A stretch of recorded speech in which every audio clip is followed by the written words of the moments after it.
ఢిల్లీ మద్యం కుంభకోణంలో అరెస్ట్ అయిన బీఆర్ఎస్ ఎమ్మెల్సీ కవిత ఈడీ కస్టడీ నేటితో పూర్తి కానుంది.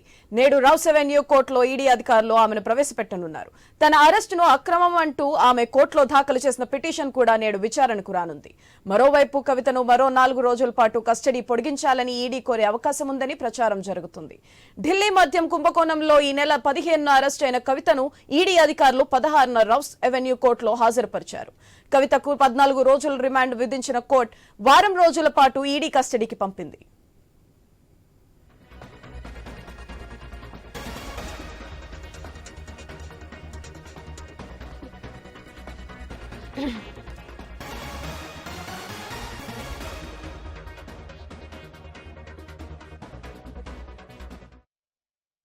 ఢిల్లీ మద్యం కుంభకోణంలో అరెస్ట్ అయిన బీఆర్ఎస్ ఎమ్మెల్సీ కవిత ఈడీ కస్టడీ నేటితో పూర్తి కానుంది.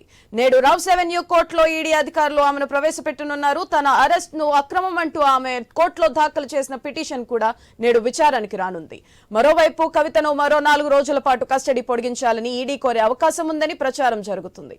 ఢిల్లీ మద్యం కుంభకోణంలో ఈ నెల 15న అరెస్ట్ అయిన కవితను ఈడీ అధికారులు 16న రౌస్ అవెన్యూ కోర్టులో హాజరుపరిచారు. కవితకు 14 రోజుల రిమాండ్ విధించిన కోర్టు వారం రోజుల పాటు ఈడీ కస్టడీకి పంపింది.